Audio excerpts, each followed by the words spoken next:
wabarakatuh. Alhamdulillahirrahmanirrahim. Wassalatu wassalamu ala mursalin wa ala alihi washabihi ajmain, amma ba'du.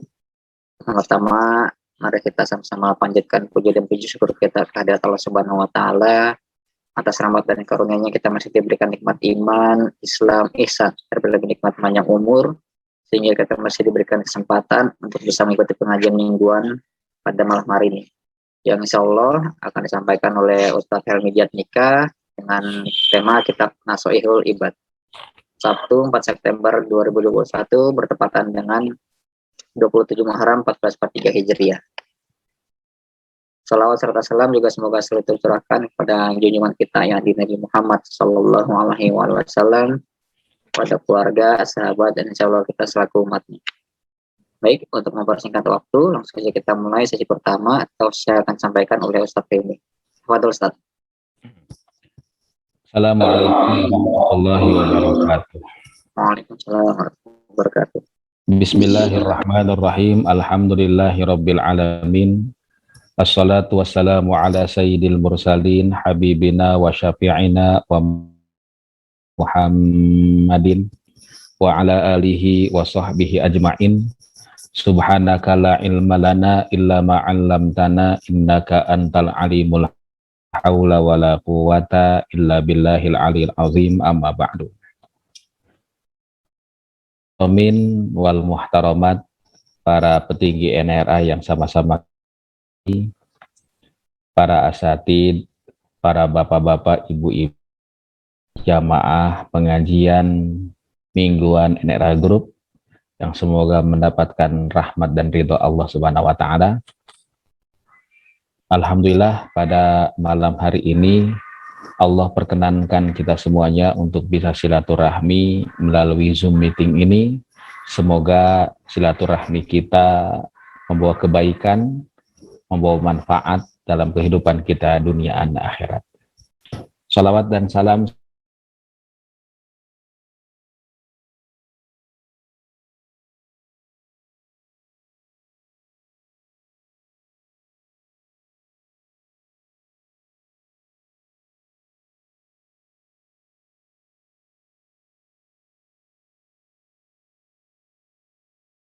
pada baginda alam Nabi kita Muhammad Sallallahu Alaihi Wasallam.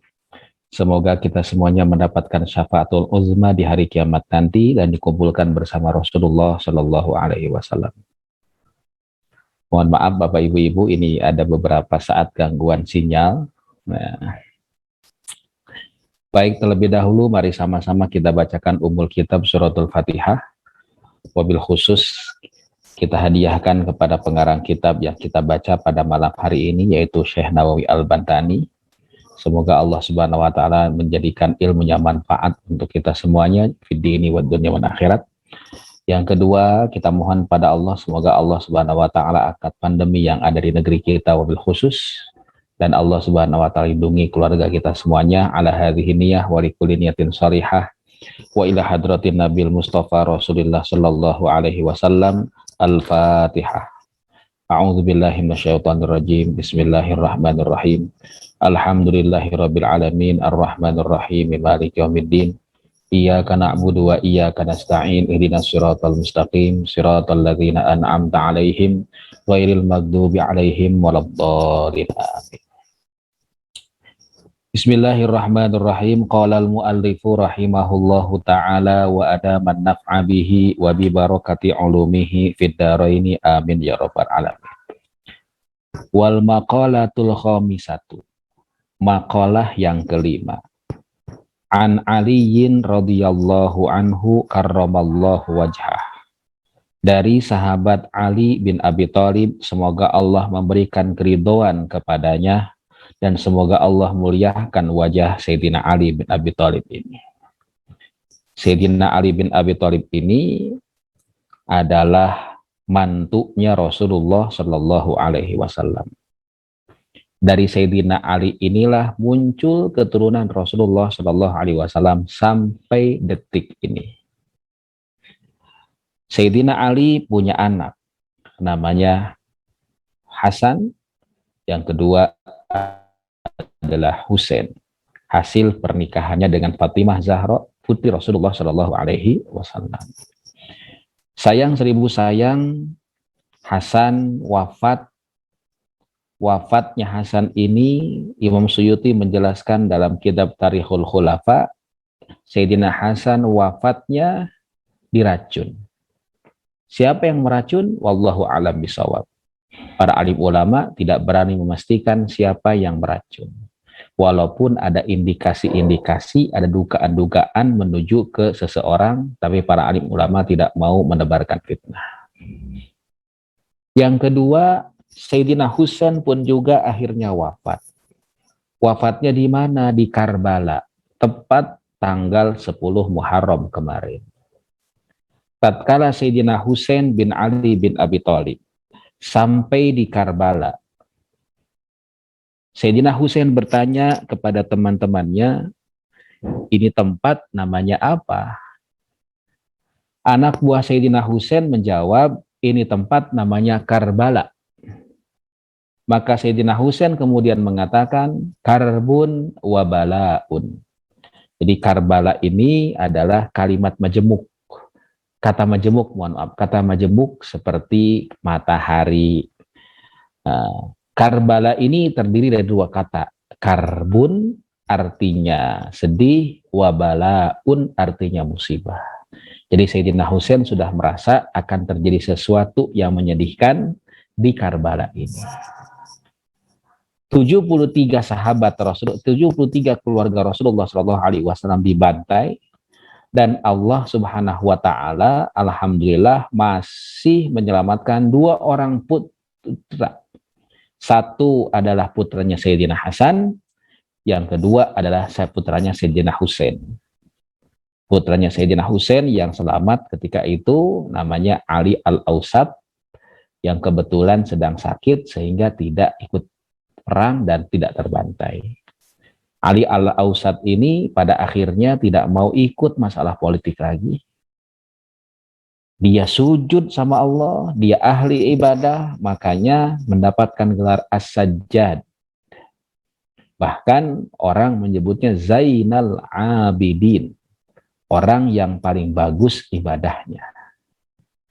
Nah, karena pembantaian cucu Rasulullah Shallallahu Alaihi Wasallam Husain yang sekaligus bapaknya Ali Zainal Abidin itu di depan matanya Ali Zainal Abidin, seringkali Ali Zainal Abidin ini tergagas, tergagas tuh ya, teringat kejadian tersebut lalu air mata menetes. Nah, para pengikut Ali Zainal Abidin bertanya, murid-murid Ali Zainal Abidin bertanya, ya Ali Zainal Abidin, itu apa? Kok engkau menangis? Itu kan kejadian sudah terjadi lama, kenapa masih kau tangisi? Ali Zainal Abidin menjawab, Yakub ditinggalkan Yusuf, dia nangis sampai matanya buta. Padahal Yakub tahu bahwasanya Yusuf akan kembali. Sedangkan saya berpisah dengan bapak saya yaitu Husain dengan secara tragis, dan Husain tak akan pernah kembali lagi. Itulah alhamdulillah Allah Subhanahu wa taala masih menjaga keturunan Rasulullah Shallallahu Alaihi Wasallam ini melalui jalur Hasan dan Husain, karena ada 2 orang, satu anaknya Hasan, satu anaknya Husain yang selamat dalam peristiwa Karbala tersebut. Nah, Sayyidina Ali bin Abi Thalib mengungkapkan sebuah kalimat nasihat untuk kita semuanya. Apa kata Sayyidina Ali? Inna min na'imid dunya, sesungguhnya dari kenikmatan dunia, yakfikal islamu ni'matan. Yakfika, maka cukup bagi kalian, bagi engkau, apa yang cukup? Al-islamu, Islam, ni'matan, sebagai nikmat. Jadi cukuplah Islam ini sebagai nikmat yang terbesar untuk kita. Fa inna a'zama ni'amillah. Ini dikomentari oleh pengarang kitab ini, perkataan Sayyidina Ali ini. Fa inna a'zama ni'amillah, karena paling besar-besarnya nikmat Allah adalah ikhrajuhu lahu minal adam ilal wujud. Allah mengeluarkan manusia ini minal adam, dari ketidakadaan, ilal wujud, lahir ke muka bumi ini. Bahkan kenikmatan hidup di muka bumi ini adalah merupakan nikmat yang besar. Mana buktinya? Para jamaah rahimakumullah, mayat yang sudah meninggal dunia, orang yang sudah meninggal dunia, mereka menginginkan untuk kembali lagi ke dunia. Makanya kesempatan hidup di dunia ini merupakan kesempatan yang paling berharga. Orang yang sudah meninggal dunia nanti di hari kiamat, itu ingin balik lagi ke dunia ini. Farji'na na'mal salihan inna muqinun. Ya Allah, farji'na, berikan kami ke muka bumi ini. Karena itu jangan disia-siakan kehidupan di dunia ini. Kenapa? Karena kehidupan di dunia ini merupakan nikmat yang pertama, yang paling besar Allah berikan kepada kita semuanya. Lalu setelah itu, nikmat yang terbesarnya lagi adalah mengeluarkan kita minaz zulumati min zulumatil kufri ila nuril Islam, dari kegelapan kekafiran, dari gelapnya kekafiran menuju cahaya keislaman. Itulah alhamdulillahnya Allah Subhanahu wa taala. Mohon maaf, keislaman kita ini merupakan karunia Allah. Hadza min fadli Rabbi. Ini semuanya adalah karunia. Mana kita dilahirkan? Kita tidak pernah bisa memilih kapan kita dilahirkan. Andaikan kita dilahirkan pada zaman Nabi Musa, belum tentu kita ini meyakini Nabi Musa alaihissalam. Andaikan kita dilahirkan di Inggris misalnya, paling mungkin hidung saya yang mancung lah.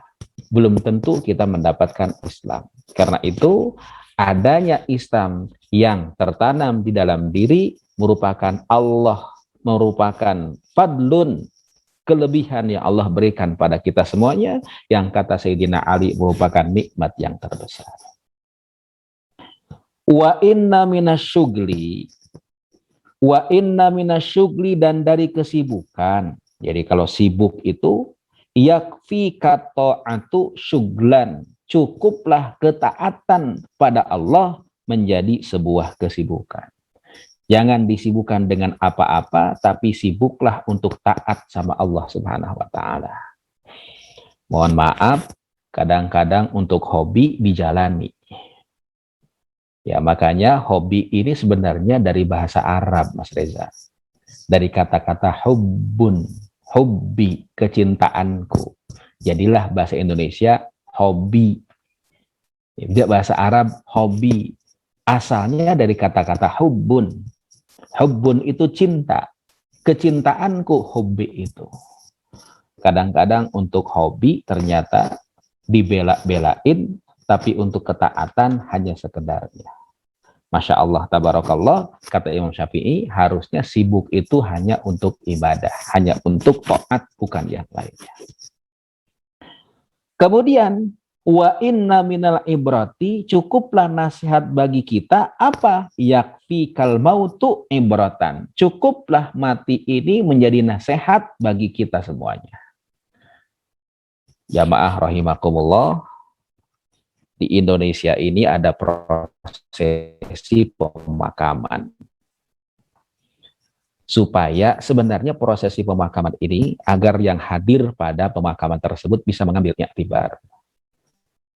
Jamaah rahimakumullah, andaikan itu talqin diterjemahkan, kemudian disampaikan kepada yang hadir ikut melihat jenazah, saya kira semuanya akan rasa takut akan kematian ini akan semakin besar. Sehingga kita hidup tidak semena-mena. Coba bayangkan, talqin itu isinya Ya fulan bin fulan. Hei fulan bin fulan. Idza ja'aka malakani. Kalau setelah kita pergi ada dua malaikat. Muwakkalani yang diperintahkan oleh Allah. Fala yufzi'aka. Jangan takut. Fala yuhribaka. Jangan mereka itu menjadikan kamu lari.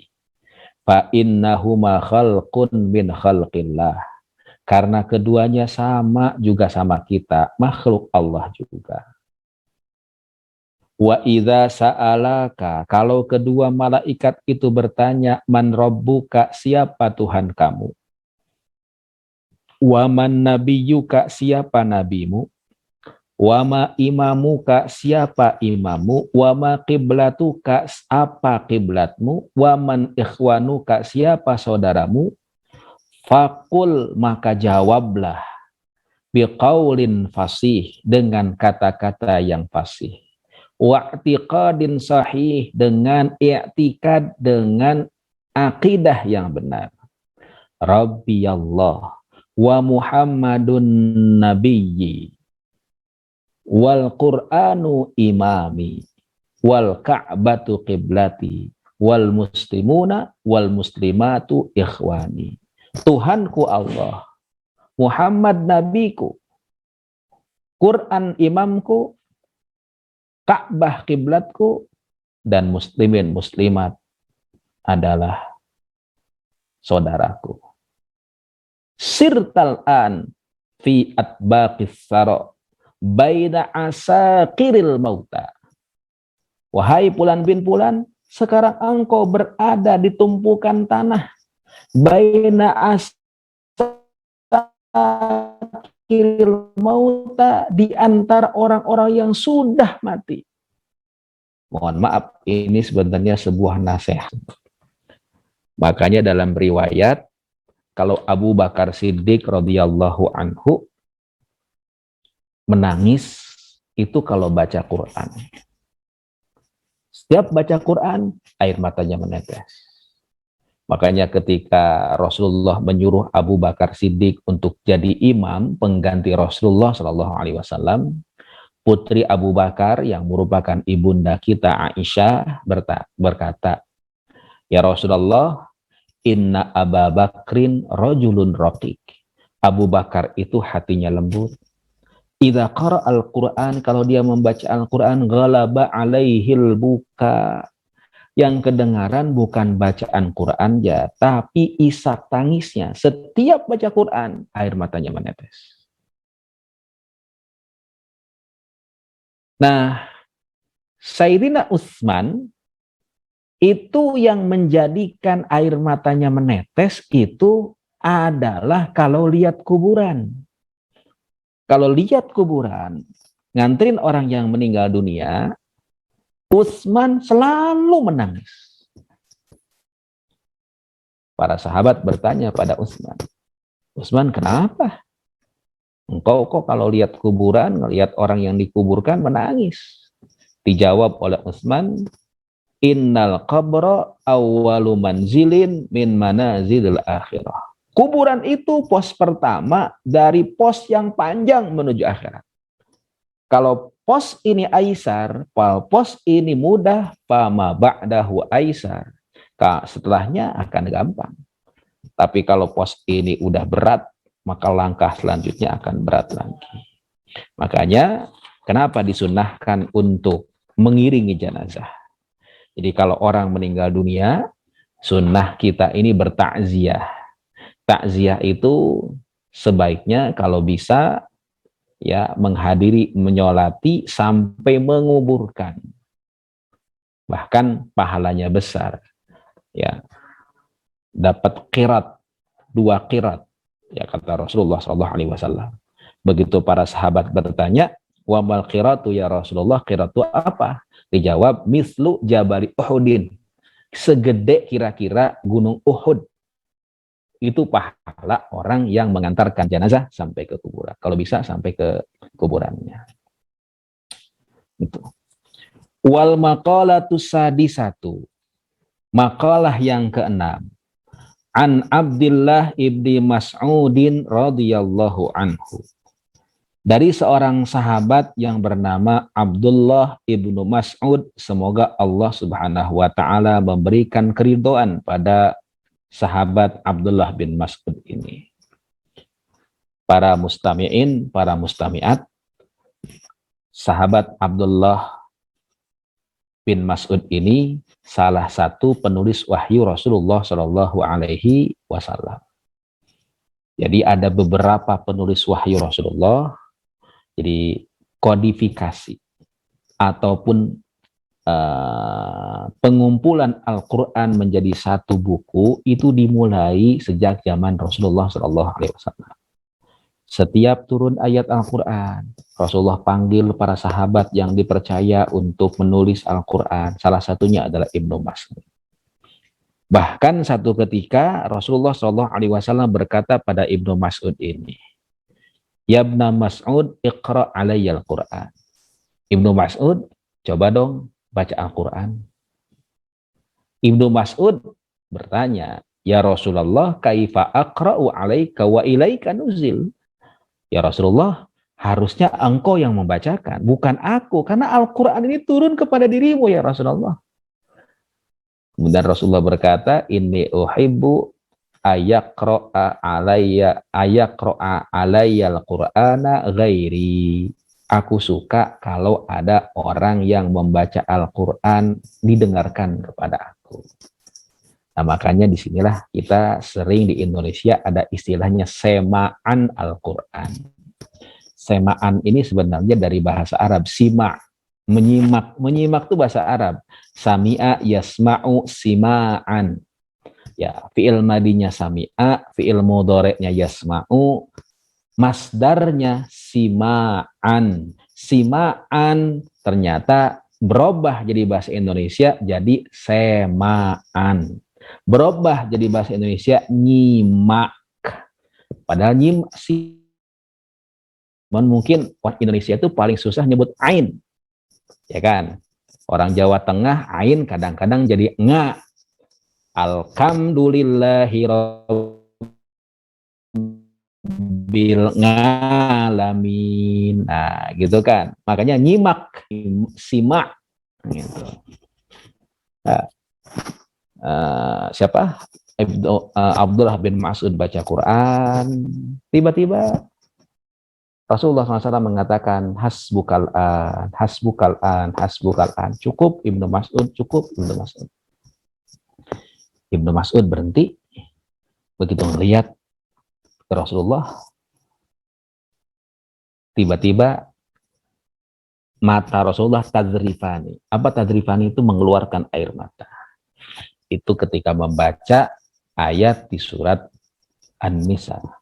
Fakaifa idza ji'na min kulli ummatin bisyahid wa ji'na bika ala haula'i syahida. Nah, sampai ayat ini Rasulullah katakan hasbukal an, hasbukal an, hasbukal an. Cukup, cukup, cukup, cukup. Itulah ternyata kalau baca Quran, alangkah indahnya kalau air mata menetes sambil nangis. Apa kata Ibnu Mas'ud? Kam min mustadrijin.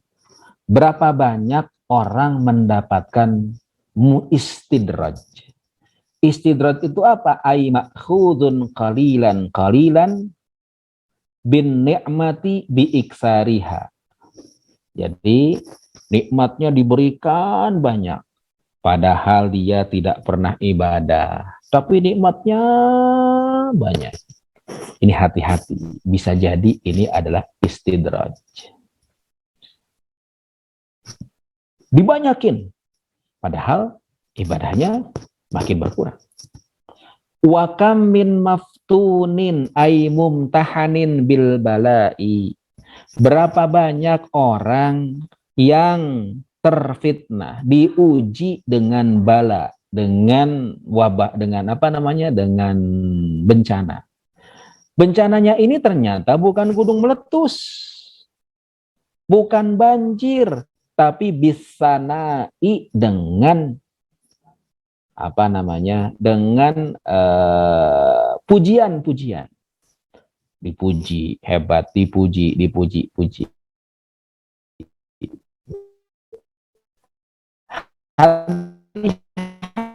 Hati banyak orang yang bukan karena angin puting beliung, bukan karena topan.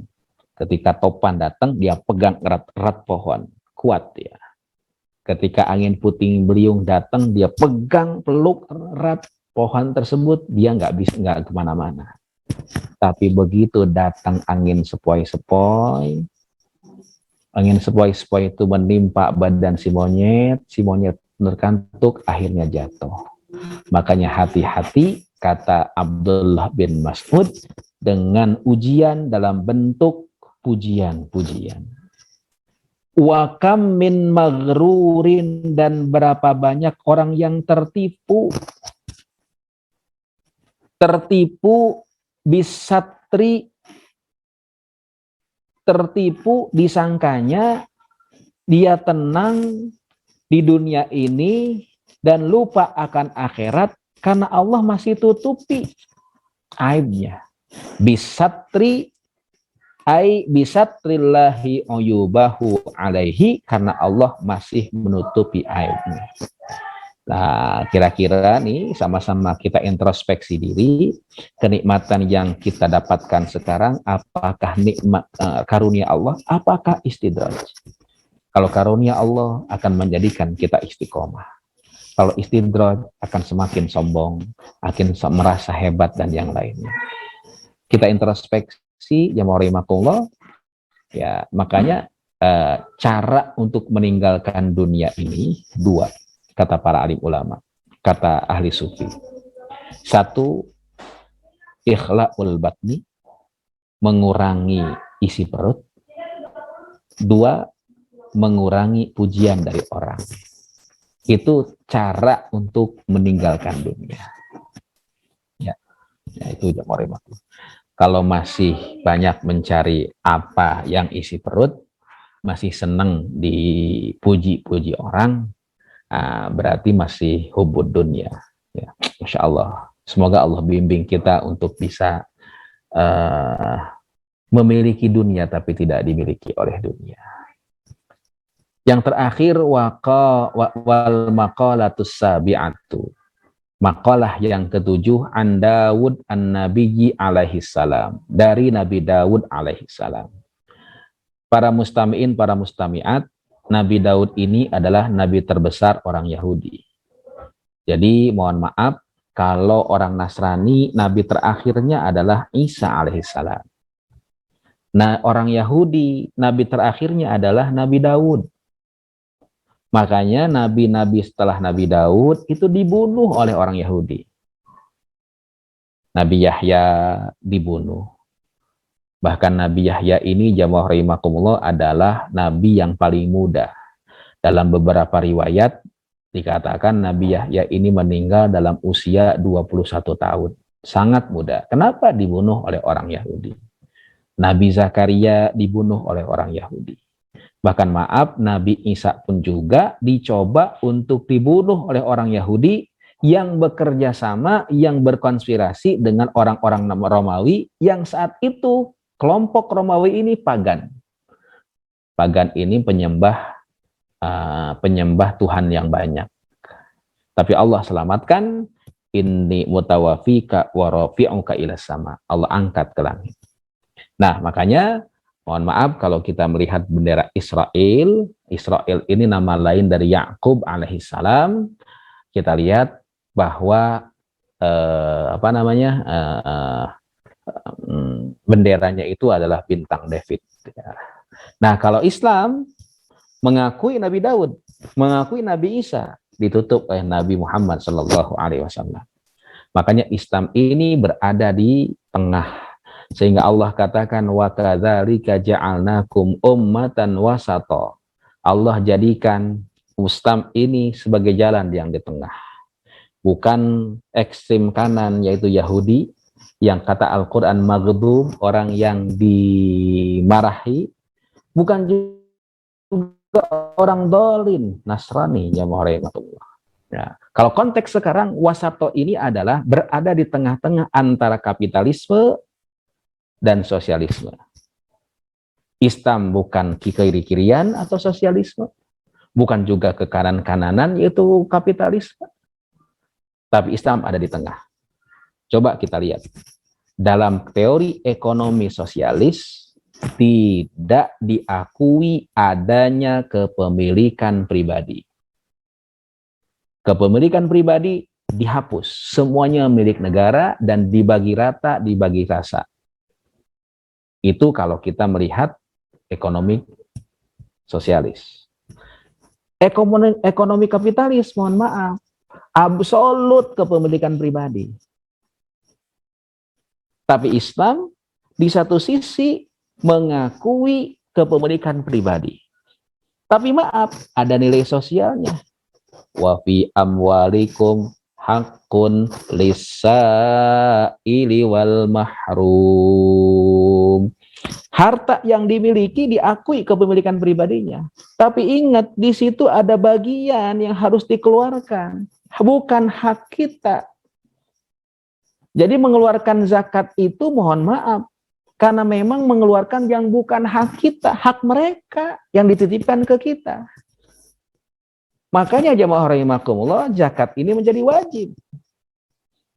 Karena memang bukan hak kita. Hak mereka cuma dititipkan ke kita.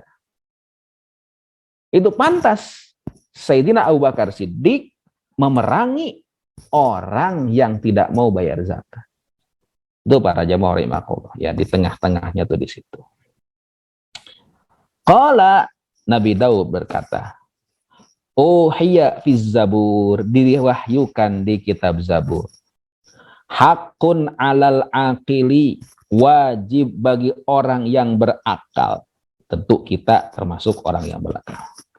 Alla yashtagila illa bisalasin, janganlah kita, kata Nabi Daud, sibuk kecuali 3 hal yang menyibukkan kita. Yang pertama, tazawwudun lima'adin, mencari bekal untuk akhirat. Bapak, Ibu, kehidupan akhirat lebih lama dibandingkan kehidupan dunia. Mohon maaf, mau umroh aja perlu bekal, apalagi untuk akhirat kehidupan yang lama. Karena itu yang pertama perlu dilakukan adalah bersiap diri mencari bekal untuk akhirat nanti. Yang kedua, jamaah rahimakumullah, wa talabul yang kedua, wa mu'latun lima'ashin, mencari makanan untuk hidup. Jadi untuk akhirat dulu kita cari, baru kemudian untuk hidup. Setelah itu, wa talabul lazzatin bihalalin, mencari kenikmatan, lazzah. Lezat itu bahasa Arab, dari kata-kata lazzah. Lazzah. Cuman orang Indonesia mungkin susah nyebut lazzah. Jadi lezat, ya. Karena kadang-kadang orang Betawi za itu jadi za. Orang Sunda fa jadi pa, ya. Panta itu kan bukan fanta gitu. Nah, kadang-kadang makanya jadi lezat, padahal dari bahasa Arab lazzah.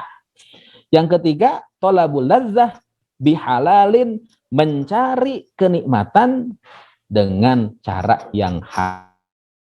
3 inilah cukup. Wah, ini mematahkan teori Abraham Maslow. Jadi sosiolog ya, yang beraliran sosialis kalau tidak salah, manusia itu ada hierarki kebutuhan manusia, ya. Ada apa namanya, basic need, kemudian safety, love, self esteem, self aktualisasi. Jadi ini Italis seperti demikian, atau konsep itu, sehingga orang-orang mencari aktualisasi dalam yang diajarkan oleh para nabi. 3 yang cukup untuk yang harus dijadikan sebagai kesibukan. Pertama adalah mencari bekal akhirat, yang kedua adalah mencari bekal untuk hidup, yang ketiga adalah baru self aktualisasi. Mudah-mudahan pengajian ini membawa kita untuk at-tazawwud lima'ad, untuk berbekal untuk hari akhir nanti. Semoga kita dikumpulkan bersama dalam panji Rasulullah Shallallahu Alaihi Wasallam. Saya kira begitu. Ada 3 makalah yang hari ini saya bacakan dari kitab Naswaihul Ibad karangan Imam An-Nawawi Al-Bantani. Silakan Mas Reza, kami persilakan. Ya, baik. Alhamdulillah. Terima kasih Ustaz Helmi atas tausiahnya pada malam hari ini. Baik, langsung saja kita buka sesi kedua tanya jawab. Ini sudah ada Bapak Haji Karmanto nih Pak Ustadz. Ya. Assalamualaikum Ustadz, izin tanya, bagaimana kita bisa membedakan bahwa kenikmatan yang diberikan kepada seorang itu istidraj atau bukan? Baik. Bismillahirrahmanirrahim. Subhanaka la ilma lana illa ma 'allamtana innaka antal alimul hakim. Para jamaah rahimakumullah, rahmat Allah itu pasti membawa keistiqomahan. Sedangkan istidraj hanya sekedarnya aja. Contoh begini, maaf ya, saya tidak mengatakan ini pasti istidraj, tidak. Ketika pemilihan umum ingin jadi anggota legislatif, ingin menjadi yang lainnya gitu kan, maka orang diundang untuk baca ayat kursi 1000 kali. Alhamdulillah munajatnya dikabulkan oleh Allah. Jadilah dia mendapatkan kursi. Ketika dia duduk di kursi, sudah duduk di kursi, ternyata dia lupa ayatnya, yang ingat kursinya. Nah, yang model seperti ini bisa jadi istidraj. Ya. Jadi rahmat Allah itu pasti akan membawa keistiqomahan. Tuh. Yang kedua, lihat ketaatannya. Kalau orang yang taat mendapatkan rahmat Allah, insya Allah itu merupakan rahmat Allah. Tapi maaf, orang tidak pernah sholat, tidak pernah ibadah, tapi kenikmatannya dikabulkan semuanya, permohonannya, kayaknya hidupnya enak dan segala macam. Nah, inilah bisa jadi merupakan istidraj. Itulah, jadi mohon lihatlah keistiqomahan kita dan ketaatan kita kepada Allah, apakah kira-kira sebanding dengan pemberian Allah yang begitu luas. Allah a'lam bishawab. Itu membedakan antara istidraj dengan nikmat Allah. Ya, baik, semoga terjawabkan pertanyaan dari Pak Haji Karmanto tadi. Selanjutnya, silakan bagi Bapak Ibu jamaah yang bertanya, boleh bertanya langsung atau melalui aplikasi chat yang tersedia.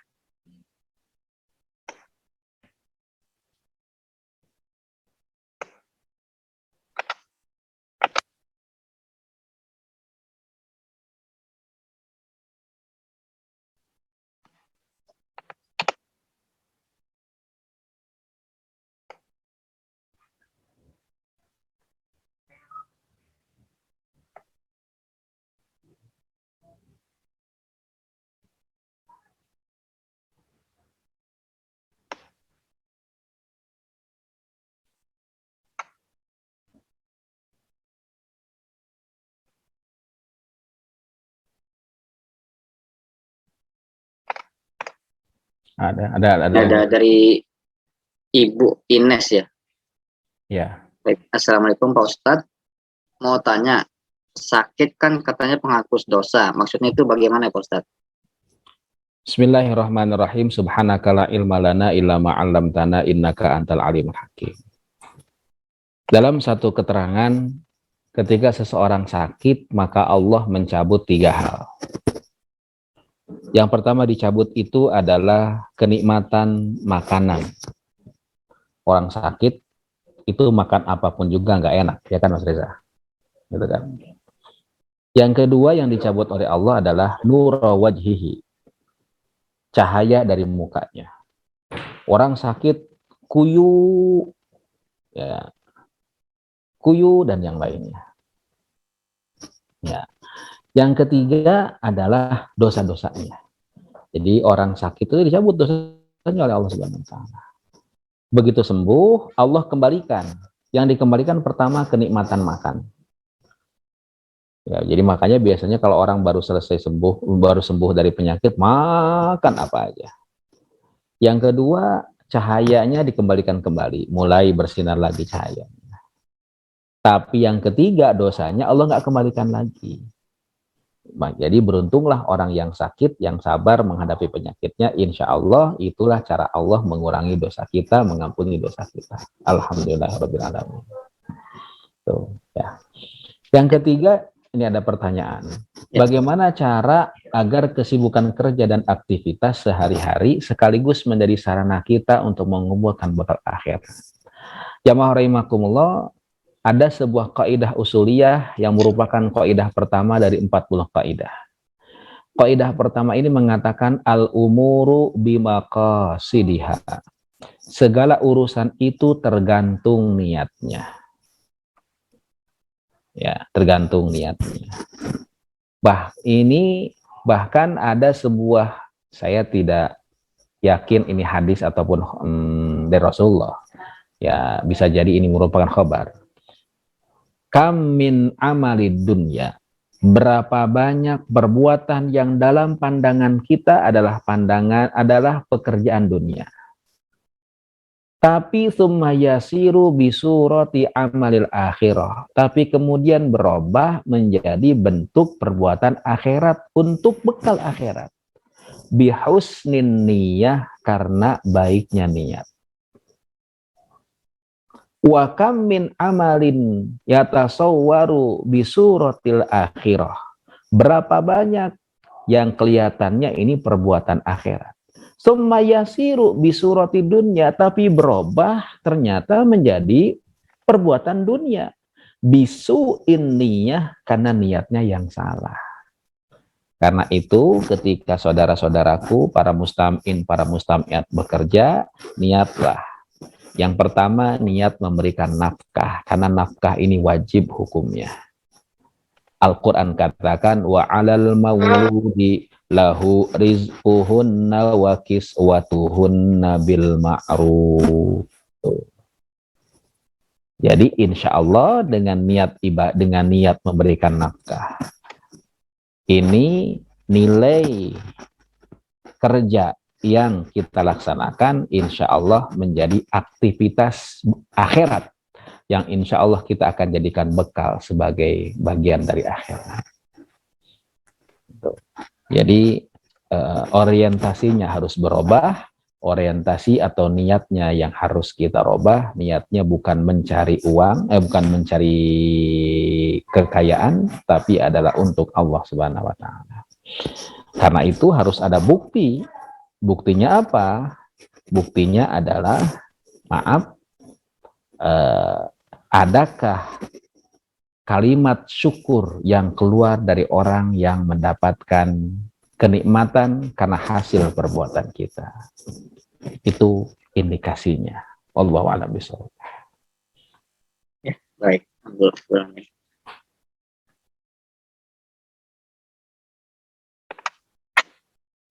Saya mau tanya Ustaz terkait keistimewaan orang tertimpa musibah ya, di makalah yang ke-32.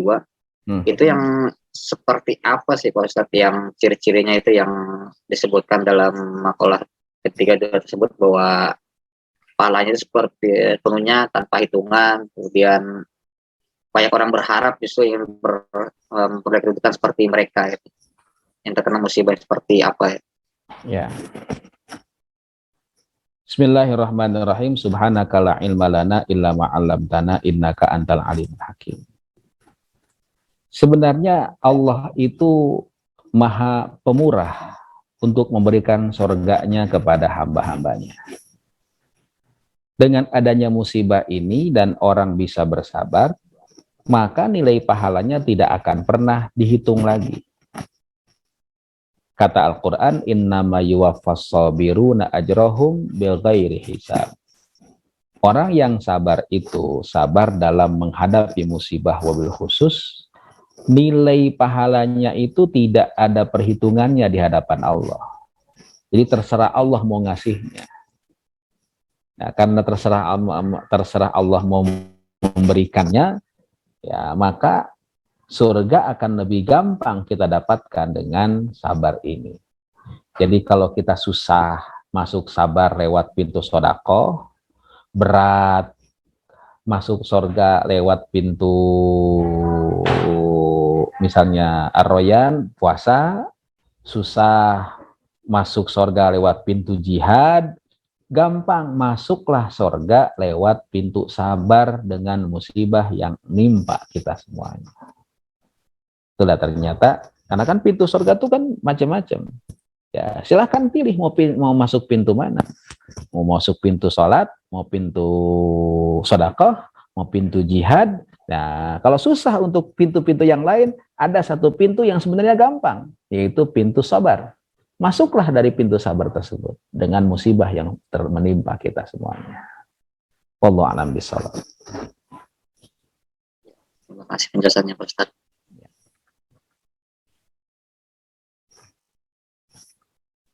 Baik, silakan kembali Bapak Ibu jamaah sekalian yang bertanya.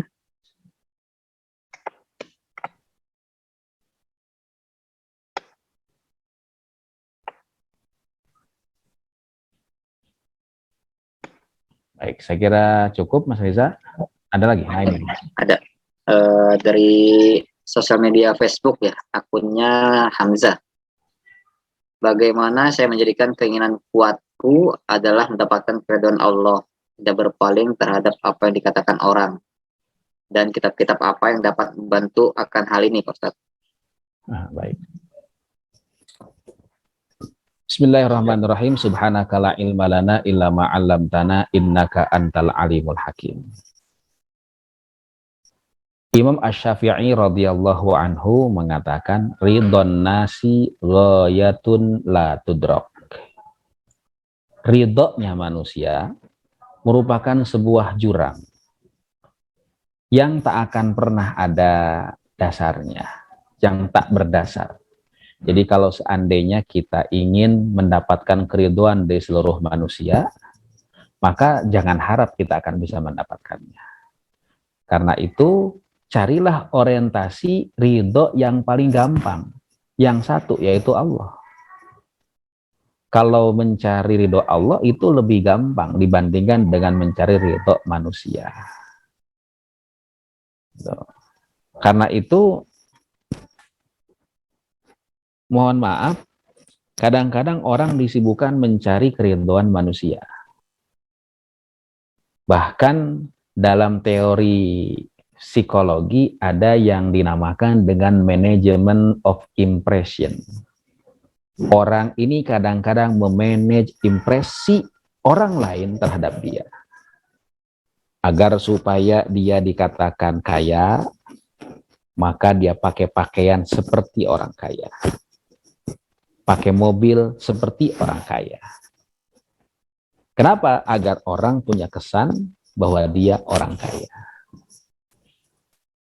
Apabila dia ingin dikesankan oleh orang sebagai orang pintar, maka dia bergaya seperti orang pintar. Makanya mohon maaf, banyak orang yang bergaya kaya, banyak orang yang bergaya pintar, padahal belum tentu kaya, belum tentu pintar. Ini hanya permainan bagaimana memanage kesan orang. Padahal mohon maaf, dari sekian ribu orang yang kita hadapi, yang kita temui, mohon maaf, belum tentu semuanya mengatakan, gile, kaya banget. Gile. Ada aja orang berkata, norak kayak begitu. Karena itu, Luqmanul Hakim, jamaah rahimakumullah, satu ketika mengajak anaknya ini untuk naik kuda. Namanya beberapa tempat. Kuda tersebut ditunggangi berdua.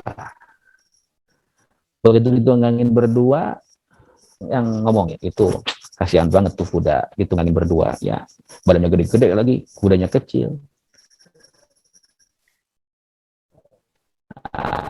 Lukman dengar, dia turun, dia naik kuda, anaknya yang nuntun.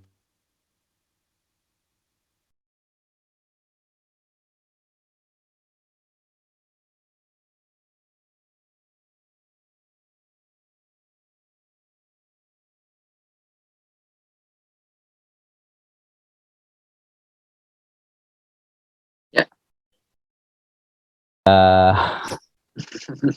Yang kedua, Luqmanul Hakim Luqmanul Hakim Luqmanul Hakim kemudian naik kuda.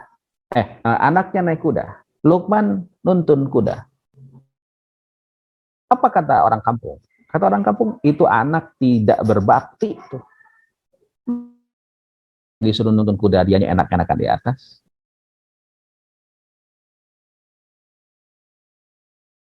Kuda, anaknya nuntun kuda. Orang protes juga ternyata, ada yang protes juga. Apa kata orang-orang? Itu bapak nggak tahu diri, orang mah segala kenikmatan tuh diberikan buat anak, dia mah enak-enakan anaknya nuntun kuda. Itulah ternyata kalau ingin mencari keridhaan manusia, capek kita dibuat, tak akan beres-beres, tak akan bisa terus kita capekkan dengan mengejar keridhaan manusia tersebut. Carilah yang mudah untuk mendapatkan keridhaannya, yaitu Allah Subhanahu wa taala. Ya, karena itu dalam setiap zikir para alim ulama mengajarkan sebuah kalimat, ilahi anta maksudi waridhoka matlubi.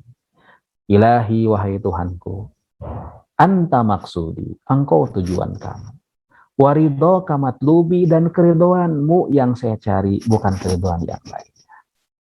A'tini mahabbataka wa ma'rifatak, berikan kepada diriku rasa cinta kepada engkau dan mengenal dirimu.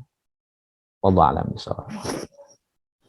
Saya kira cukup, Ustazah. Ya, semoga ini bermanfaat untuk kita semuanya. Ini ada yang pertanyaan terakhir ya dari Ibu Mimir nih, Ustaz. Ya. Assalamualaikum Pak Ustaz. Apakah kalau orang jahat adalah juga bahwa Allah mentakdirkan orang itu jahat? Padahal semua manusia pasti inginnya menjadi baik. Baik. Bismillahirrahmanirrahim. Subhanaka la ilma lana illa ma 'allamtana innaka antal alimul hakim. Manusia ini diberi kebebasan untuk memilih. Kata Al-Qur'an, faman syaa'a falyu'min wa man syaa'a falyakfur. Kalau mau kafir itu pilihan engkau, kalau mau mukmin itu pilihan engkau. Kenapa? Karena Allah memberikan pirantinya pada kita.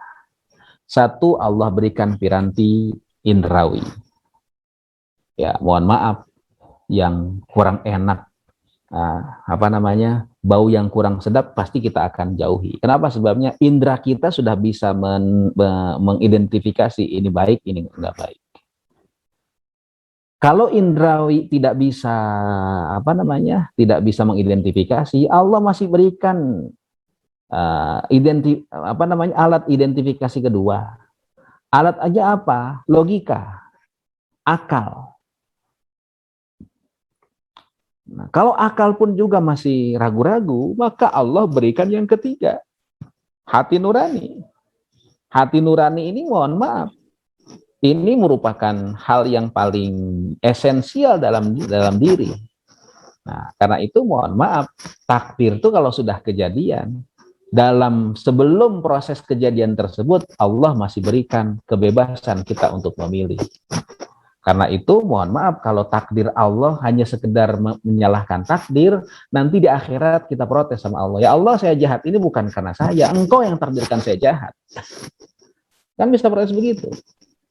Padahal Allah memberikan kebebasan kita untuk memilih. Ya, semoga Allah Subhanahu wa taala bimbing kita. Karena itu setiap sholat selalu kita membaca ihdinas siratal mustaqim. Tolong tunjukkan jalan yang lurus. Karena itu mohon maaf, orang yang merasa paling benar adalah orang yang paling salah. Orang yang merasa paling benar harusnya ketika sholat jangan doa lagi ihdinas siratal mustaqim. Allah alam bisawab. Ya. Saya kira cukup Mas Reza, kita sama-sama munajat pada Allah, kita doa kepada Allah, semoga Allah berikan ridhonya pada kita semuanya, memberikan ridhonya pada langkah kita semuanya, membimbing kita semuanya, dan melindungi kita semuanya. Bismillahirrahmanirrahim. Alhamdulillahirabbil alamin. Allahumma shalli ala sayyidina Muhammad wa ala ali sayyidina Muhammad. Allahumma rzuqna hubbaka wa hubba nabiyyika Muhammadin sallallahu alaihi wasallam wa hubba man yuhibbuka wa hubbal amal alladzi yuballighuna hubbak waj'alna lahu minal murafiqina fi jannatin na'im. Ya Allah, kami mohon ya Rabb, perkenankan kau limpahkan dalam hati kami kecintaan kepada Engkau, kecintaan kepada Rasul-Mu, kecintaan kepada perbuatan yang menjadikan kami cinta kepada Engkau, sehingga kami ya Rabb bisa menemani Rasulullah SAW dalam surgamu ya Allah Rabbana. Allahumma rzuqna fahman nabiyyin wa hifzal mursalin wa ilhamal malaikatil muqarrabin. Ya Allah, perkenankan ya Rabb, kau berikan pada kami pemahaman para nabi, hafalan para mursalin, dan ilham para malaikat muqarrabin kepada kami, kepada santri-santri kami, pada murid-murid kami, kepada orang-orang yang belajar pada kami. Bi rahmatika ya arhamar rahimin. Rabbana taqabbal minna innaka antas samiul alim wa tub alaina innaka antat tawwabur rahim. Rabbana atina fid dunya hasanah wa fil akhirati hasanah wa qina adzabannar. Wa sallallahu ala sayyidina Muhammadin wa ala alihi wa sahbihi wa sallam walhamdulillahi rabbil alamin. Subhanakallahumma bihamdik asyhadu an la ilaha illa anta astaghfiruka wa atubu ilaik wal afu minkum in uridu ilal islaha mastata'tu wa ma taufiqi illa billah alaihi tawakkaltu wa ilaihi unib. Hasbunallahu wa ni'mal wakil, ni'mal maula wa ni'man nasir, la haula wa la quwata illa billahil aliyil azim. Assalamualaikum warahmatullahi wabarakatuh. Waalaikumsalam warahmatullahi wabarakatuh. Terima kasih Ustaz Helmi atas tausiahnya. Insya Allah topik yang akan disampaikan oleh Tuan Guru Fawas dengan tema Kitab Hadis Bulughul Maram. Ditunggu kehadirannya kembali di waktu dan di ID yang sama. Terima kasih sekali lagi Bapak Ibu jemaah sekalian. Wassalamualaikum warahmatullahi wabarakatuh.